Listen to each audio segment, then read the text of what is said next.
We are raising children in cages and calling it love. We silence their voices, punish their failures, compare them into despair. Then we wonder why they grow up broken. The truth is simple. Confidence is not born. It is forged. A winning attitude is not gifted. It is built in fire. But here's the question no parent dares to ask. Are you raising a child strong enough to face the world, or one fragile enough to be destroyed by it? This video is not just about parenting. It is about the future of a generation. And by the end, you will see exactly how to raise a child who cannot be broken. So watch closely. And watch the full video, because what you discover here could change not just your child's life, but their destiny. We live in a world that celebrates mediocrity while pretending it wants greatness. We raise children to be obedient, not confident. We teach them to follow instructions, not to think for themselves. We condition them to please others, not to believe in their own worth. And then, we wonder why they grow up anxious. Why they second-guess every decision. Why they crumble under the smallest rejection. Confidence does not die in adulthood. It is strangled in childhood. Think back. A child raises their hand in class, full of energy, eager to answer. The teacher mocks the wrong answer. The class laughs. That flame dies a little. A boy runs onto the soccer field, heart racing, passion burning. He misses the goal. The coach screams. The father shakes his head in disappointment. That flame dies a little. A girl shows her parents her drawing, her poem, her dream. She hears, "That's nice, but focus on math. Focus on science. Focus on what matters." Her soul gets the message. Your dreams don't matter. That flame dies a little. How many flames have we killed, without even realizing? Confidence is not born. It is built. But most of us were never allowed to build it. Instead, we were taught doubt as our first language. Don't speak too loudly. Don't be too proud. Don't dream too big. Don't fail. Every don't becomes a chain. Every chain becomes a prison. And the child learns early it is safer to hide. The world praises humility, but often it's not humility at all. It's fear dressed in virtue.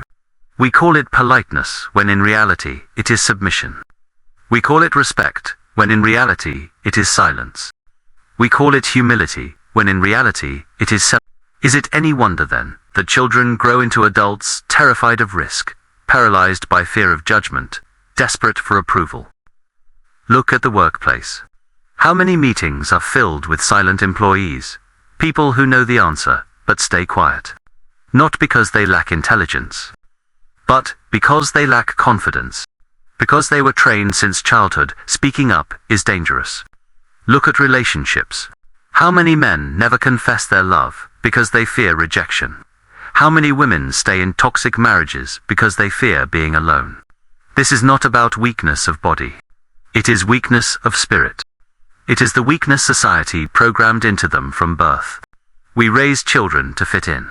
And then we complain that nobody dares to stand out. We punish mistakes, but worship perfection. We say, learn from failure, but punish it with shame. How do you expect a child to learn confidence when every stumble is treated as sin? Imagine two seeds.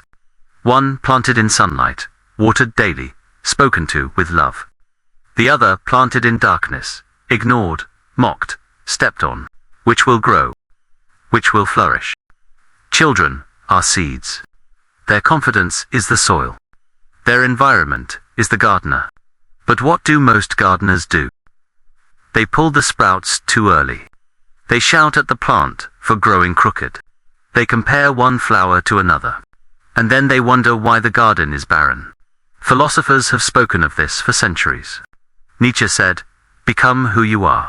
But how can a child become who they are if every force around them insists they should become someone else? Carl Jung spoke of individuation, the process of becoming your true self. But how many parents allow their child to become themselves? Instead, they project their own broken dreams. The father who never became an athlete pushes his son into sports. The mother who never became a doctor forces her daughter into medicine. Children are not born free. They are born into cages built by the insecurities of adults. And here lies the cruel irony. Parents love their children. Teachers want the best for them. Society claims it wants strong individuals. But their methods create the opposite. They create fragile beings who live for approval. They create workers, not leaders. They create imitators, not innovators. They create followers, not originals. Confidence dies in small moments. The mocking laugh of classmates. The scolding finger of a parent. The disappointed sigh of a coach. The dismissive shrug of a boss. But it also dies in silence. When nobody says, "I believe in you." When nobody says, "Try again." When nobody says your dreams matter. The problem is not lack of intelligence. The problem is not lack of opportunity. The problem is lack of confidence. And lack of confidence is not an accident. It is manufactured. We live in a confidence crisis. An entire generation of children raised on likes and comments, addicted to external validation, crushed by comparison, desperate to be seen. They measure their worth by numbers on a screen. And when those numbers disappear, so does their self-belief. We gave them technology, but not wisdom. We gave them knowledge, but not courage. We gave them information, but not confidence. Do you see the tragedy? A world filled with brilliant children, raised to doubt themselves. A planet overflowing with potential, suffocated by fear. This is the problem. Not lack of talent. Not lack of resources. But lack of confidence. And until we solve this, nothing else matters. Confidence. The word is thrown around like glitter, but most people mistake it for arrogance. They think confidence is loud voices, big egos, and constant boasting. They think confidence is walking into a room and demanding attention. No. That is theater. That is insecurity in disguise. True confidence is quieter. It doesn't need to prove itself. It doesn't beg for validation. It doesn't crumble under criticism. Confidence is not, "I am better than you." Confidence is, "I don't need to be better than you to know my worth." Do you see the difference? Confidence is not volume. It is gravity. It is the silent force that bends the room around you, without you having to shout. The winning attitude. It is not about never failing. It is about refusing to be defined by failure. It is about taking the hit, learning the lesson, and coming back stronger. Arrogance says, "I cannot fail." Confidence says, "Even if I fail, I am not broken." Look at the lion. The lion does not roar all day. Most of the time, it is silent, resting, observing. But when the lion moves, the jungle notices. That is confidence. Compare that to the dog that barks endlessly at shadows, needing the world to notice it. That is insecurity. Which are we raising our children to be? The silent lion that moves with certainty, or the barking dog that needs endless attention? Let us go deeper. Psychology teaches us that confidence is not genetic. It is not a gift some are born with, while others are cursed without. It is learned. It is practiced. It is forged. Think of a child learning to ride a bike. The first attempt, they fall. The second attempt, they wobble. The third attempt, they scrape their knee. But then, one day, they balance. And from that moment on, something changes. They do not merely know how to ride a bike. They know they can learn. That is the essence of confidence. Confidence is not, "I will succeed at everything." It is, "Even if I don't succeed, I can try, I can learn, I can grow." A winning attitude is the armor that protects a child from the world's cruelty. It says, "Laugh at me if you want. Mock me if you wish. Your laughter cannot kill my spirit." But here is the revelation. We cannot give confidence by words alone. We cannot lecture it into existence. Confidence is born from experience. Telling a child, "Believe in yourself," means nothing if every action we take tells them otherwise. It's like telling someone drowning in water to just breathe. Empty words. Real confidence is earned in the battlefield of life. In sports. When a child loses a match and learns they are not destroyed by defeat, In school, when they fail a test but realize failure is feedback, not the end. In friendship, when they are excluded from one group but discover they can still stand tall and find another. In family, when they speak up, disagree, and learn that their voice will not bring destruction. Confidence is the scar tissue of experience. It is the memory of surviving what you thought would break you. Every stumble survived becomes a brick. Every rejection endured becomes steel. Every loss overcome becomes a shield. And piece by piece, a fortress is built inside the child. That fortress is confidence. That fortress is the winning attitude. Now let us break another illusion. Many parents believe confidence means protecting children from pain, shielding them from disappointment, preventing them from failing. That is not protection. That is sabotage. A child who never falls never learns to rise. A child who never hears no never learns resilience. A child who never loses never learns perspective. If you raise a child in a bubble, you are not raising confidence.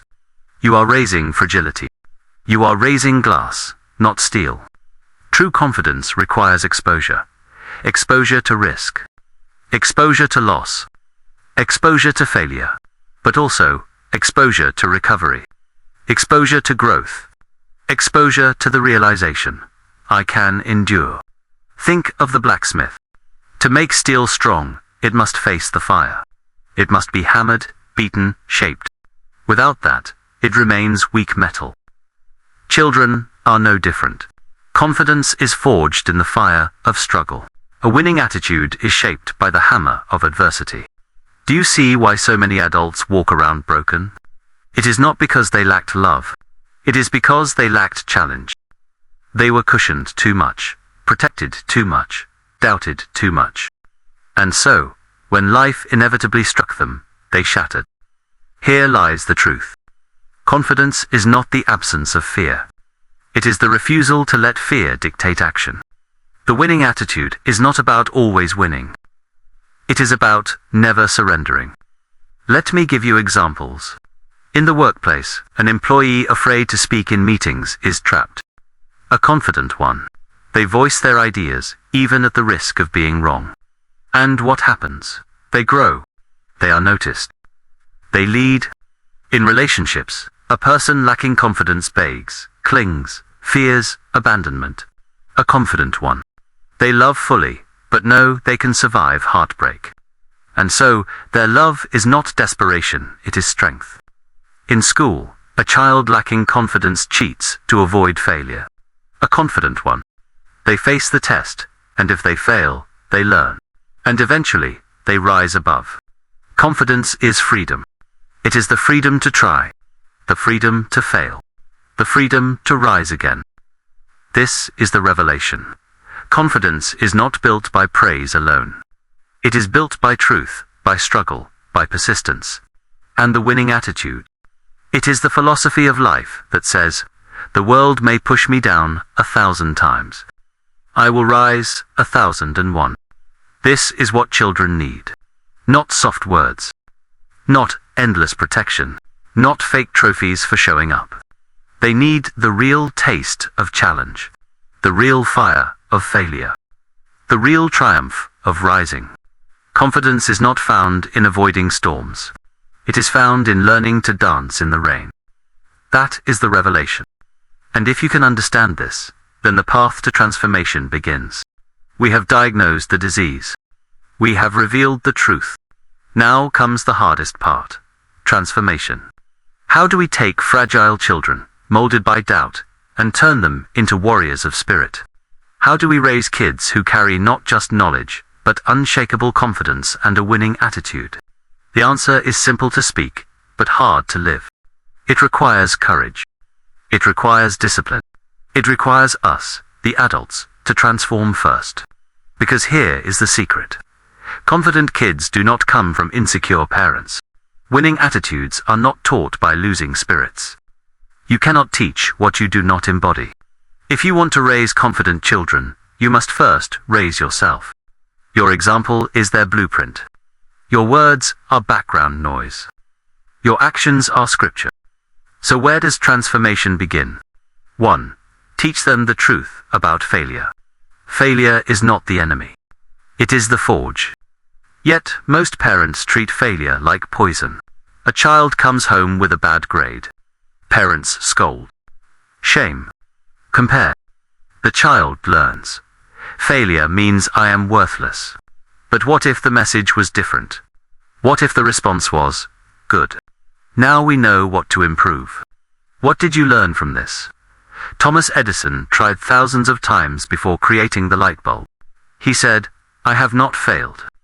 I've just found 10,000 ways that won't work. That is confidence. That is a winning attitude. Imagine telling your child, I am proud of your attempt. I am proud of your courage. I am proud that you tried. Imagine how differently their spirit would grow. Real transformation begins when we stop treating failure as death and start treating it as birth. 2. Create spaces for risk. Confidence cannot grow in comfort zones. Children need environments where risk is encouraged, not punished. Encourage them to try sports they might lose. Encourage them to perform on stage, even if their voice trembles. Encourage them to speak in class, even if their answer might be wrong. Every act of courage plants a seed of confidence. Every risk survived becomes proof. I can. Do you see? Confidence does not come from guaranteed victories. It comes from survived uncertainties. 3. Praise effort, not outcome. Too many parents only celebrate wins. High grades. Trophies. Medals. But here is the truth. If you only praise the outcome, the child becomes addicted to winning. And when they inevitably lose, their identity collapses. Instead, praise effort. Praise persistence. Praise discipline. Say, I am proud of how hard you worked. Say, I respect how you didn't give up. Say, your courage matters more than the result. That is how you raise resilience. That is how you raise confidence that cannot be destroyed by one bad day. 4.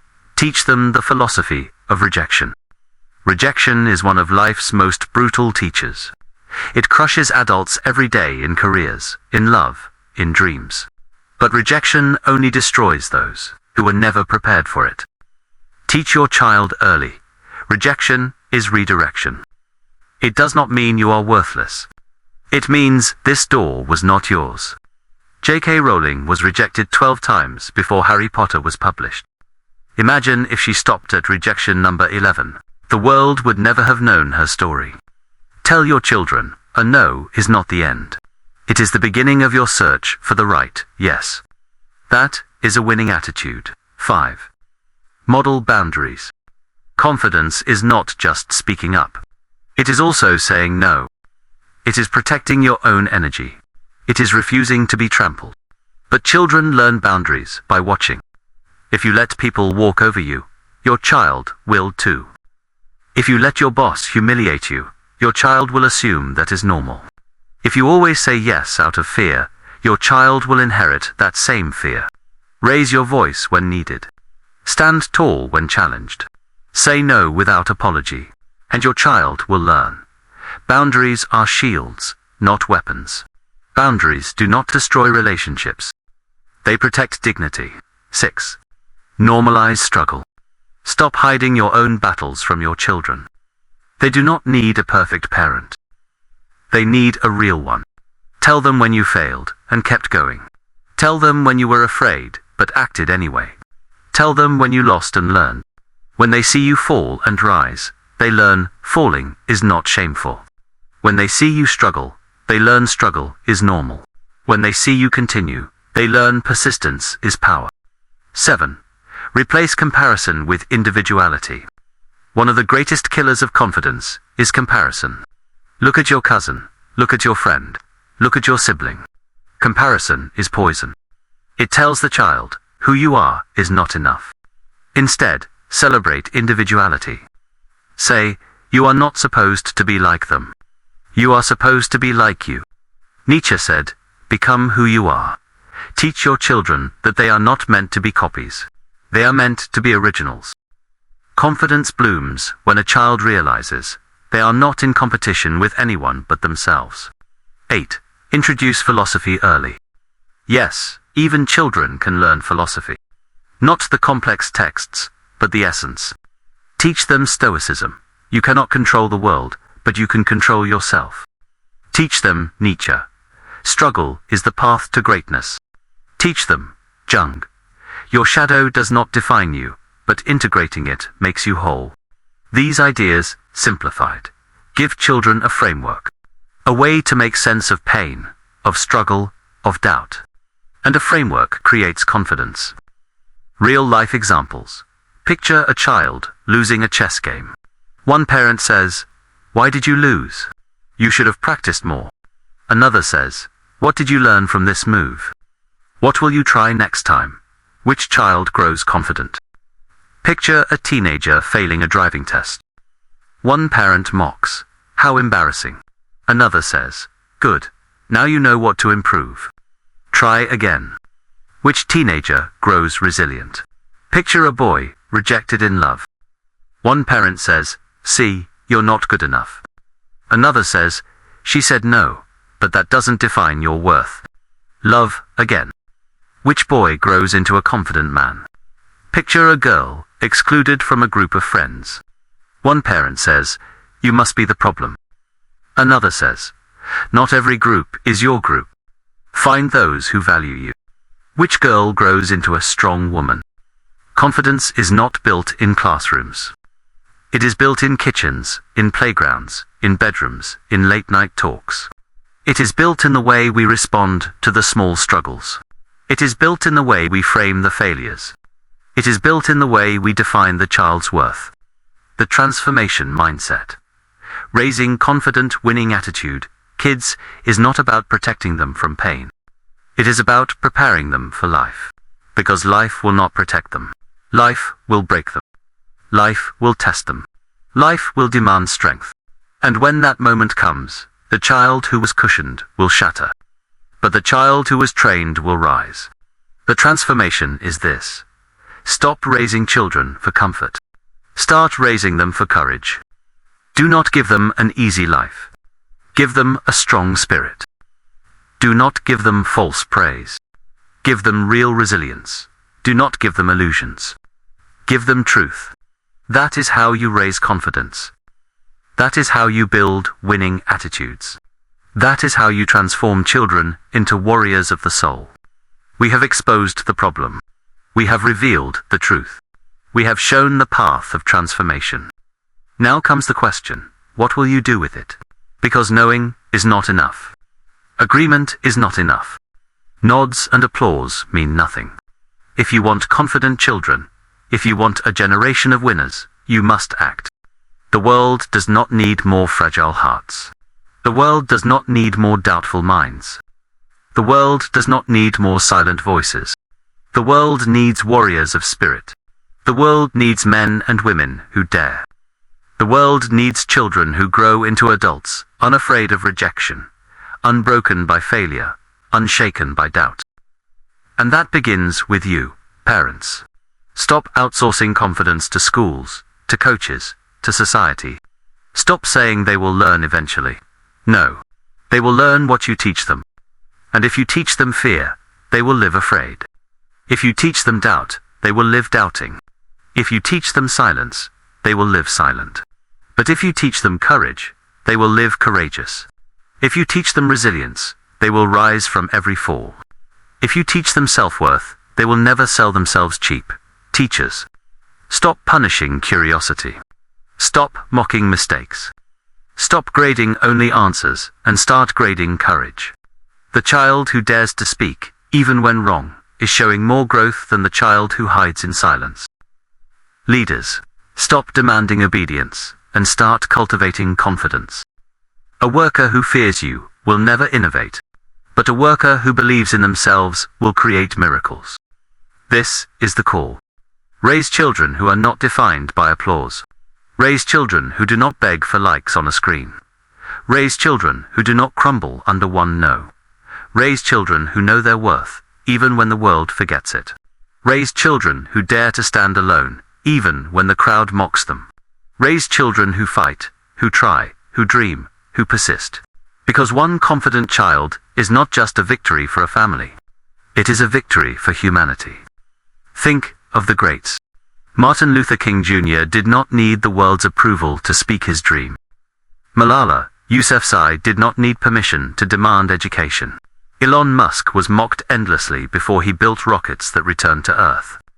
Steve Jobs was fired from his own company before he returned to create history. What did they all have in common? Not wealth, not privilege, not protection from failure. Confidence. A winning attitude. The refusal to let rejection, mockery, or defeat define them. This is what the world needs more of. And it begins at home. It begins with you. Every word you speak. Every reaction you give. Every moment you choose encouragement over ridicule. Every time you celebrate effort instead of outcome. Those moments build or break confidence. And years from now, when your child stands in the world, they will carry your voice inside them. Ask yourself, what voice do you want it to be? The voice of doubt, you're not good enough. Don't try. Or the voice of confidence, you are capable. Rise again. The choice is yours. The responsibility is yours. The future is yours to shape. Stop raising children for comfort. Start raising them for courage. Stop raising children to obey. Start raising them to lead. Raise confident children. Raise winning attitude, children. Raise warriors of the spirit. Because one day, when life strikes them, and they will either break or they will rise. And the difference will not be fate. It will be you. So, I ask you, right here, right now, what kind of children will you raise? The fragile or the fearless? The world is watching. Their future is waiting.